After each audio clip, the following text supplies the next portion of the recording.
e agora a gente vai caminhando rapidamente pelo final. Eu tenho a satisfação de chamar o Reinaldo Ferraz. O Reinaldo Ferraz é um especialista em acessibilidade na web, ele trabalha com o W3C já há bastante tempo, e como especialista. O Reinaldo, ele é graduado em design e também tem pós-graduação no tema, e vem trabalhando com acessibilidade tanto no W3C como também em diferentes grupos da sociedade. E agora ele está lançando um livro chamado Acessibilidade na Web, e eu gostaria que ele falasse rapidamente sobre esse livro que está lançando. E parabéns, Reinaldo, parabéns por esse livro, né? Mais um na sua coleção, então você já tem livros, você já tem filhos, eu não sei se você já plantou uma árvore para completar os seus hall de coisas na vida. Reinaldo. Bom, Wagner, obrigado pela apresentação. Acho que se contar aquele grãozinho de feijão que a gente faz na escola, talvez eu já tenha plantado essa árvore, né? Mas acho que ainda tem um tempinho para isso e acho que vamos precisar plantar mais árvores, né? Bom, eu queria, antes de mais nada, agradecer.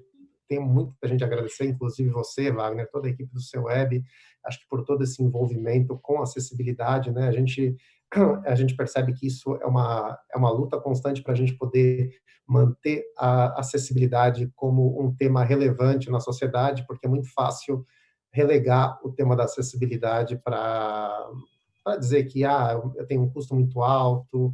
Então, acho que é muito importante a gente ter toda essa comunidade participando, né? A Simone, do movimento, o GT de acessibilidade, tem muita gente envolvida. Então, não dá para agradecer todo mundo aqui, mas eu queria falar um pouco sobre as motivações que me levaram a escrever o livro, né? O livro, a capa dele é essa daqui, né? A capa, ele tem um desenho de alguns computadores e alguns tablets e algumas pessoas navegando, e é acessibilidade na web, boas práticas para desenvolver sites e aplicações acessíveis. Então, as motivações para escrever esse livro foram principalmente porque surgiu o WCAG 2.1, né, uma documentação recente de junho de 2018. Então, eu acho que precisava ter alguma coisa nesse sentido, mas a motivação foi um pouco mais além, né? Que eu comecei a escrever esse livro em fevereiro do ano passado, então são 15 meses aí de trabalho, mas a minha motivação foi pensar assim, como a gente começou a aprender, por exemplo, HTML. HTML, ninguém chegou que queria começar a aprender HTML, foi direto para o site do W3C e leu a especificação. Então, foi aprendendo lendo livros, foi vasculhando sites, foi lendo artigos de blog, foi vendo tutoriais. E com o WCAG eu percebi que tem acontecido isso. As pessoas se interessam por acessibilidade, caem no WCAG, que é uma documentação robusta, complexa, muito importante, mas complexa, e no fim as pessoas acabavam se desanimando com todo aquele texto complexo. Então, eu acho que eu senti a falta da gente poder apresentar o WCAG, apresentar esses critérios do WCAG de forma muito mais simples. Então, eu preferi que, em vez de listar esse conteúdo desse livro em orientações do WCAG, eu separei nessas boas práticas. Eu dividi eles em boas práticas para a estrutura, como você estruturar uma aplicação web para que ela seja acessível, boas práticas para navegação e interatividade, né? Então, conceitos relacionados a links, que foi falado até na apresentação do Toran e da Simone. Boas práticas para design, né? Para a gente poder também abordar questões relacionadas, não especificamente à parte técnica, mas a escolha de cores, tamanhos de elementos, e sobre multimídia e conteúdo não textual. Então, o meu objetivo era escrever um livro para que, se eu pensasse assim, há 20 anos atrás, eu queria ter um livro que eu pudesse pegar e pudesse usar para aprender um pouco o que é acessibilidade, mas que ele também servisse como um guia para que eu pudesse estudar detalhes de boas práticas diretamente onde eu preciso resolver, e não ler uma documentação de ponta a ponta. Eu acho que é importante a gente conhecer a acessibilidade e para a gente poder compreender muito melhor as barreiras do WCAG. Então, eu fico muito feliz assim no dia de hoje e nesse evento poder fazer o lançamento desse livro aqui com vocês. O livro já está disponível nas principais lojas e no site da Casa do Código.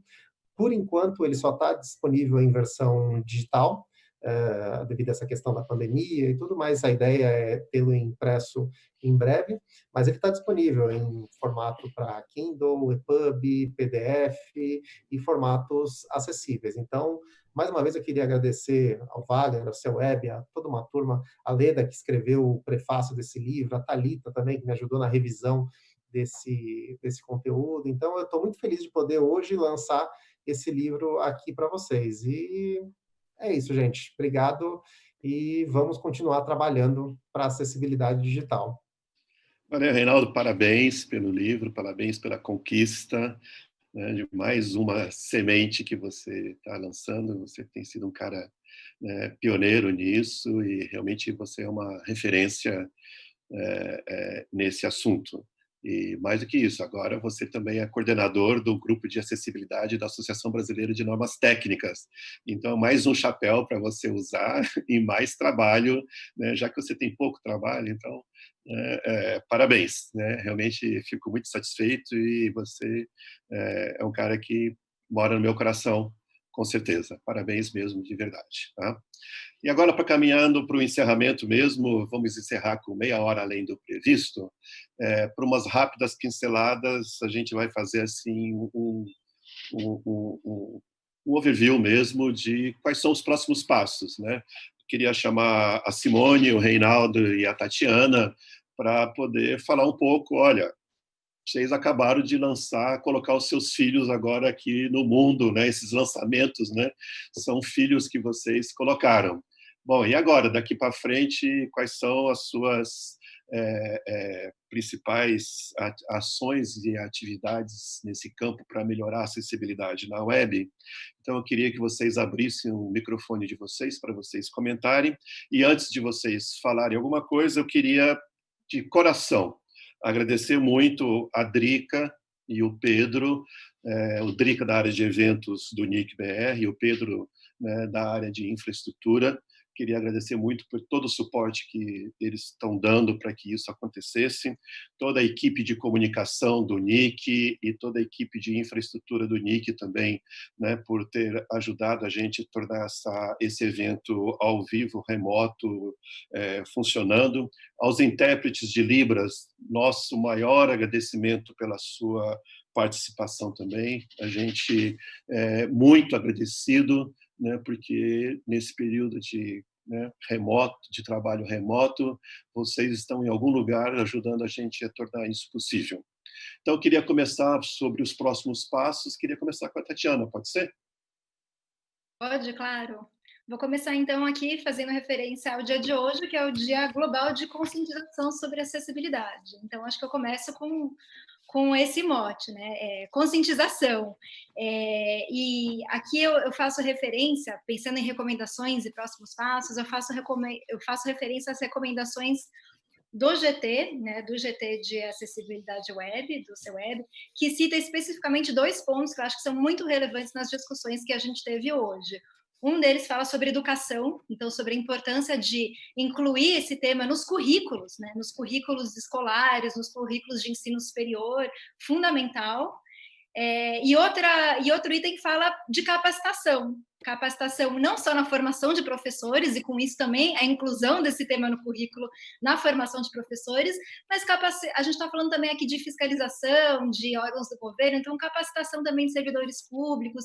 Eu acho que tudo isso perpassa essa noção de conscientização sobre esse tema, né? Então, eu acho fundamental, a gente aqui está falando de estratégias, enfim, de convencer o público de como, né, pessoas com deficiência são um público consumidor. Ótimo, mas acho que a gente tem que pensar também do ponto de vista de direitos, né, de obrigações e direitos. Então, nesse sentido, acho que a gente precisa dar um passo para trás para trabalhar mais amplamente essa conscientização sobre o tema.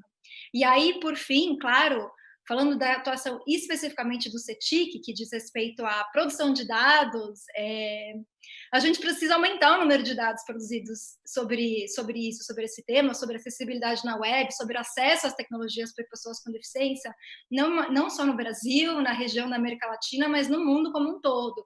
Então, a gente precisa falar mais a respeito desse tema, a gente precisa disseminar esse assunto entre as diferentes partes, publicar dado para dar relevância, para tornar visível esses dados, essas brechas, esses hiatos digitais e sociais. Então, nosso papel enquanto CETIC, enquanto produtor de dados, é levar esse debate tanto para os fóruns metodológicos nacionais e internacionais que discutem esse tema, porque a gente sabe que a questão metodológica é ainda um desafio, mas levar também para os outros fóruns que discutem esses dados, né, sobre acesso e uso das tecnologias. Entender que essa variável, entender deficiência como uma variável importante no debate sobre exclusão, e por isso a gente precisa desses dados detalhados sobre esse contexto. Começo... Legal. Obrigado, Reinaldo. Bom, eu vou compartilhar aqui uma tela, eu fiz alguns slides rápidos para poder apresentar para vocês sobre alguns próximos passos que a gente tem pela frente. A ideia aqui é falar rapidamente sobre algumas evoluções que a gente tem nos trabalhos que nós estamos fazendo. Deixa eu ver se consigo mudar. Uma delas é a cartilha de acessibilidade na web, né? A Amanda até comentou que ainda tem 3 fascículos para serem publicados ainda, então o próximo fascículo a gente já vai começar o trabalho dele, que é mantendo o conteúdo acessível na web, né? Então esse foi tornando o conteúdo acessível, agora como manter esse conteúdo acessível, porque a acessibilidade ela envolve detalhes, então às vezes você cria um site todo acessível, bonitinho, na primeira atualização você quebra essa acessibilidade, então é importante considerar essa questão de como você manter esse tipo de conteúdo. Um outro projeto que a gente vem caminhando, que até a Amanda comentou no começo, é sobre a TIC Web, né, dos dados da TIC Web, né? A gente vem trabalhando num protótipo, junto com um grupo de especialistas de acessibilidade, o pessoal da UFMG, especialmente o Wagner Meira e o Adriano Machado, para a gente evoluir essa TIC Web. Então, a gente está fazendo alguns estudos com relação a alguns sites, coletando sites abaixo do .gov.br para verificar o nível de conformidade com os padrões do EMAG. Só que diferente da TIC Web anterior, a gente quer ir um pouco mais além, a gente quer capturar, a gente quer não só ver a conformidade, mas também ver a quantidade de erros que esses sites têm e a quantidade de avisos que eles podem ter. Então, a gente quer chegar num nível de detalhe que a gente consiga saber quais foram as páginas que foram coletadas, quais são os erros que essas páginas elas tiveram e qual a nota média de todas essas páginas que foram coletadas. E a gente conseguiu obter um resultado muito próximo do que o ASIS já faz. Ele mostra quais são os tipos de erro, quais são onde estão esses erros no código-fonte da página. Então, esse é um projeto que a gente já vem trabalhando faz um tempo, a gente ainda quer esse ano ainda ter alguma coisa robusta para a gente poder apresentar, para que no futuro isso possa talvez virar um observatório de acessibilidade, para que a gente possa acompanhar a acessibilidade dos sites brasileiros, né, dos sites governamentais, e talvez porque não sites que estão também abaixo do .com.br ou dentro de outros domínios, né? Ok, Reinaldo, obrigado. E a honra de encerrar, Simone. Ai, nossa. Bom, vamos lá. Então, o movimento ele está engajado a partir de agora, né, muito forte nessa questão dos estudos, e é muito legal que a gente está super alinhado aqui, né? Tatiana, eu, Reinaldo, representando as nossas respectivas organizações. Então, a gente, até o final do ano, né, em novembro, a gente vai lançar, né, vai fazer essa campanha toda pela descrição de imagem. Em novembro, a gente faz uma nova avaliação, né, desses 14 milhões de sites ativos, e também por segmento, para acompanhar, para entender, né, se houve uma evolução, se não houve. E vamos dar uma atençãozinha bem especial para essa questão da descrição de imagem, para entender se, com a nossa campanha de mobilização, a gente conseguiu, embora seja pouco tempo, né, a gente conseguiu realmente, efetivamente, mudar um pouco esse cenário. E, paralelamente a isso, né, o Toran, infelizmente, ele teve que sair, mas eu vou dar um spoiler aqui, que a gente vai começar a desenvolver um estudo para comparar esses dados que a gente tem da web brasileira com a web global. Então, a ideia é que a gente comece já a estruturar, né, o crawler, o robozinho, que a gente, né, aí em parceria até com vocês também, para a gente ter esse parâmetro, tá? Isso, o Brasil está nesse cenário em relação à acessibilidade. Isso é bom ou isso é ruim? Né? Que é ruim, a gente sabe que é ruim, né? Realmente, né? Esses resultados mostram acessibilidade péssima nos nossos sites. Mas como é que estão os outros países? Então, a gente vai começar a desenhar esse estudo e a gente acredita que até o final do ano a gente já vai ter algum material bacana para divulgar também. É isso. Excelente, Simone, muito obrigado. Agradeço muito a Lia, a Amanda, a Tati, o Alê, a Javiera também, que participou. Agradeço muito a Simone, o Torão, o Reinaldo, por participar com a gente aqui. A participação de vocês, as apresentações de vocês foram preciosíssimas. E lembro a todo mundo que está com a gente que todas essas apresentações ficarão gravadas e disponíveis no canal do Nick, do YouTube, por onde vocês estão assistindo. Ficarão disponíveis para que vocês possam voltar nela e possam também compartilhar com com a sua rede de relacionamentos. E mais do que isso, também na descrição desse evento no YouTube, nós colocaremos, né, as perguntas e as respostas, e também colocaremos os links para os documentos que foram lançados durante o dia de hoje. Agradeço a todos vocês que participaram com a gente. Mais uma vez, agradeço toda a equipe, né, que ficou na retaguarda. Né? Muito obrigado mesmo, de verdade. Foi muito legal, adorei fazer isso com vocês. E peço desculpas também pelo atraso. A gente atrasou meia hora, fomos além do previsto, mas acho que as perguntas foram super importantes e valeu a pena a gente ficar um pouquinho mais aqui com vocês. Gente, tchau. Um prazer falar com vocês. Essa foi mais uma produção do Seu Web, do CETIC e do NIC BR. Né? Fiquem com a gente, porque ao longo desse período todo nós teremos mais lives, teremos mais eventos online para vocês. Tchau, tchau.